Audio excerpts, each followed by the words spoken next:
Assalamualaikum warahmatullahi wabarakatuh.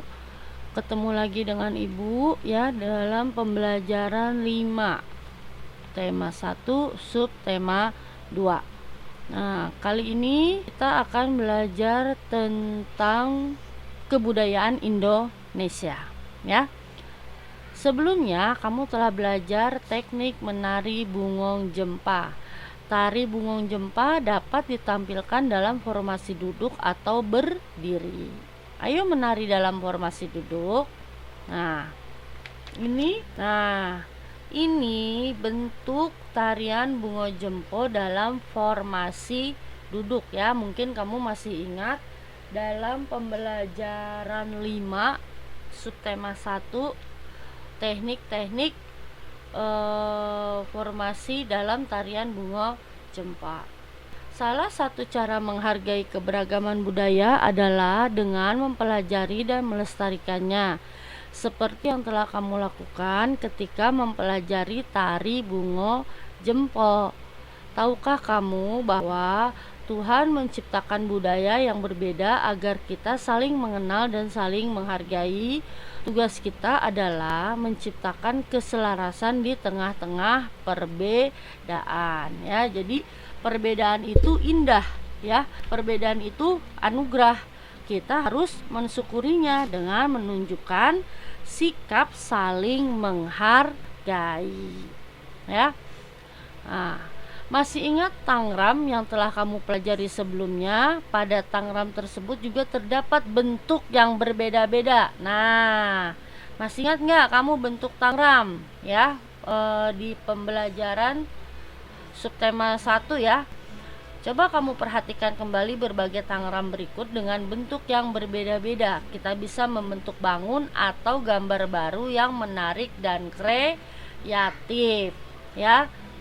Nah, di setiap sudut pada tangram tersebut, tulis taksiranmu untuk besar masing-masing sudut yang sudah kamu beri huruf pada tabel. Nah, pada gambar tangram berikut, nih, masih ingat kan kamu dengan gambar tangram ini?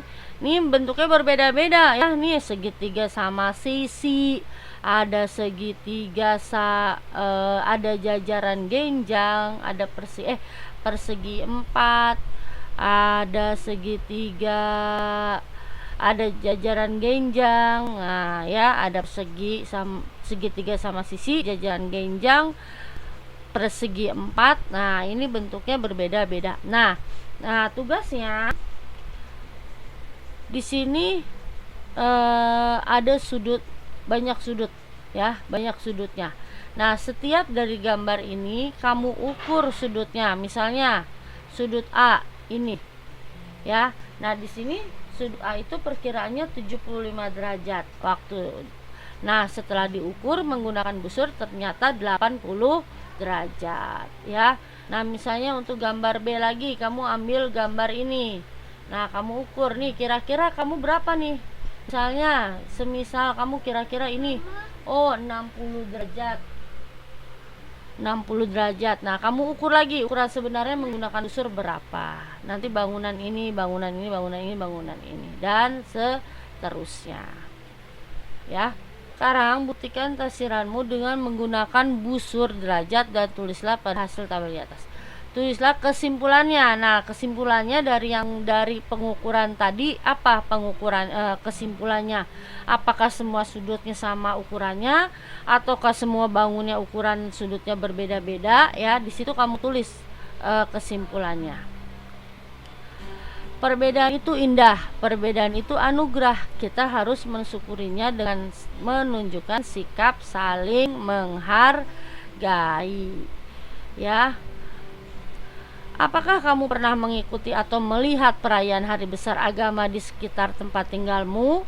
Buatlah gambar yang berkaitan dengan perayaan hari besar agama tersebut. Nah, misalnya kamu kasih contoh kemarin kamu untuk yang beragama Islam kan kita merayakan Idul Adha ya kan. Nah, Idul Adha itu kan ada acara potong hewan kurban. Nah, di situ kamu boleh gambar di sini. Bagaimana pada saat itu suasananya bagaimana? Atau mau yang agamanya Kristen juga boleh. Bagaimana suasananya kamu bisa gambar di sini ya. Sekarang saatnya kamu menceritakan secara tertulis tentang perayaan hari besar keagamaan yang pernah kamu ikuti atau yang pernah kamu lihat di lingkungan tempat tinggalmu. Nah, kalau kamu masih ingat penjelasan ibu tentang macam-macam agama yang ada di Indonesia, yaitu Islam, Protestan, Katolik, Hindu, Buddha, dan Konghucu ya. Nah, mereka itu mempunyai cara beribadah yang berbeda-beda. Nah, apakah kamu pernah mengikuti atau melihat perayaan hari besar agama di sekitar tempat tinggalmu? Nah, di sini kita belajar tentang hari besar agama, hari besar hari raya umat beragama ya. Kamu ingat ibu sudah bilang tadi agama di Indonesia itu ada 6 ya. Islam, Protestan, Katolik, Hindu, Buddha, dan Konghucu ya. Misalnya untuk agama Islam kita merayakan hari raya Idul Fitri, Idul Adha ya, ada Maulid Nabi. Nah, untuk Kristen Katolik ada Natal, ada Paskah ya.